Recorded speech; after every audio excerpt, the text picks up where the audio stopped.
Some interesting news out of Texas. Beto O'Rourke, the skateboard man, the cool cat who almost upset Ted Cruz for the Senate race in Texas, is now running for governor against Governor Abbott.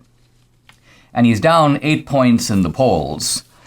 And we're trying to explore what's going on in Texas. Now, here's an interesting story.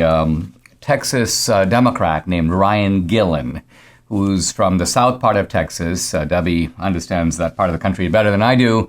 But in any event, he has defected to the Republican Party. And so, honey, listen to this. He goes, first of all, he says, many of us are waking up to the fact that the values of those in Washington, D.C. are not our values. So he's talking here about the Biden administration. And then he gives three reasons. He goes, the ideology of defunding the police, that's number one, of destroying the oil and gas industry, number two, and the chaos at our border is disastrous for those of us who live here in South Texas. Now, this guy won his seat by nearly 17 points in the last election, so he's in a very safe seat. You would think he could stay a Democrat. He's probably just disgusted at what has happened to the Democratic Party. First of all, I just want to say congratulations, and I'm so glad you finally woke up. I wish others would join you. As I've told you before, the Democrats have had a stronghold in South Texas. I grew up there after coming from Venezuela. My mother is from the Rio Grande Valley. And so my grandparents, they were born and raised in the Rio Grande Valley, and they were also Democrat. And it was a really tough thing to change their mind about the Republican Party and the Democrat Party. And I tried with Ronald Reagan when he went down there. Try to tell my grandma. You were 14. I was 14 years old the first time that Ronald Reagan won the election, and I tried very, very hard to no avail to change her mind. But basically, it makes me really upset that the Democrats use Latinos, blacks, other races to make them, they're like slaves. And I basically told my grandparents, listen. Because the thing was that they believed that the Republicans were for the rich and the Democrats were for the poor. But I told my grandmother the Democrats were for the poor. They wanted you poor. That's the whole point of the Democratic Party. They want that power. They want to be elitists. And they want those that are in the lower socioeconomic level to stay there. I mean, it's like the old serfdom. You trade a meager subsistence for allegiance. Right. It was not about a hand up. It was a hand out. And I hope you're happy and you keep voting for us and keep coming back, because that's all you're going to get. You're just going to get a handout. Well, the Democratic Party has gone from, Mr. Smith goes to Washington to the hills have eyes. I mean, these guys have become monstrous. They've become like mutants. Oh, yes. Just think back to the party of the 70s optics. and 80s. I mean, when I listen to Kristen Sinema talk, I'm listening to the old Democratic Party. Yes. But when I listen to Biden talk, this scowling man who came out of the old Democratic Party but is apparently metamorphosed. But I think aliens may have gotten to his brain. But one other thing.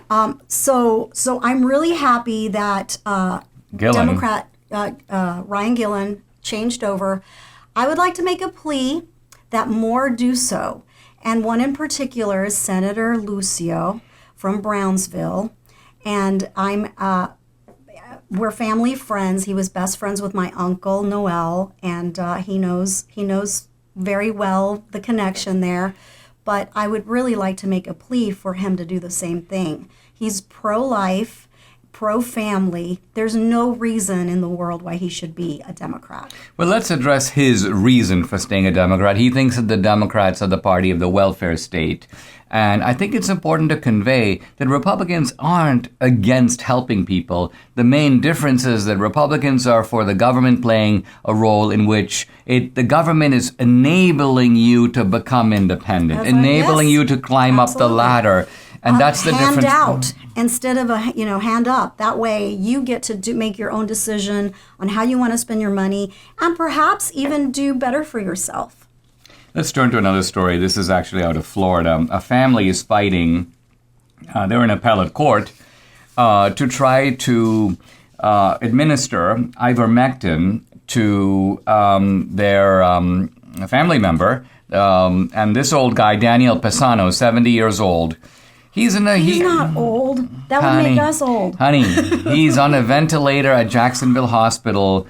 He's been on a ventilator 22 days. They say he has a low chance of survival. But an outside doctor, kind of the family doctor, says, you know what, we can save him. Yes. And moreover, the doctor says, I've given ivermectin to a lot of my patients, and they're doing better. So what possible... Now, the Mayo Clinic, which is basically treating the guy, says, we're not going to give him ivermectin.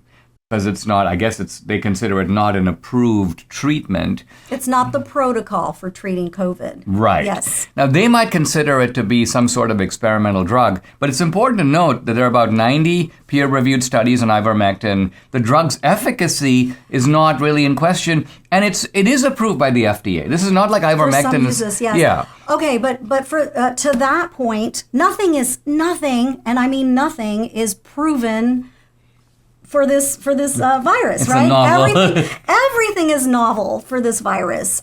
So the fact is, everything's experimental. Every medication, everything's experimental, right?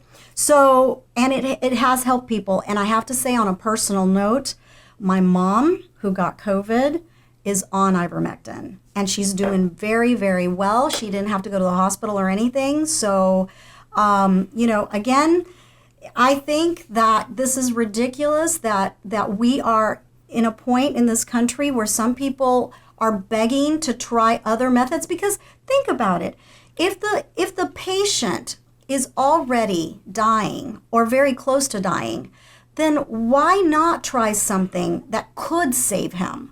Because if you don't try anything at all, he probably will not live anyway. So it's not like you're giving a very healthy person this medication, right? I mean, my concern is that the resistance here is political. In other words, that it's not a purely medical decision, but rather it's sort of like, listen, ivermectin, is sort of seen as part of the kind of alternative treatments, and therefore they have this kind of wall of skepticism toward it. Because you're right, rationally, someone has terminal cancer and they want to try this, they want to try that. You're going to say, sure, go try it, because after all, you're already under a death sentence. And with cancer, there's a lot of experimental drugs with cancer, and people do it all the time because they want that chance, right? Well, people want that chance with COVID, and really, it makes you wonder. Is the virus the bottom line, or is money? Well, that's another good point. Well, I hope the appellate court grants this guy and, his family their wish, and that this guy has a chance to try.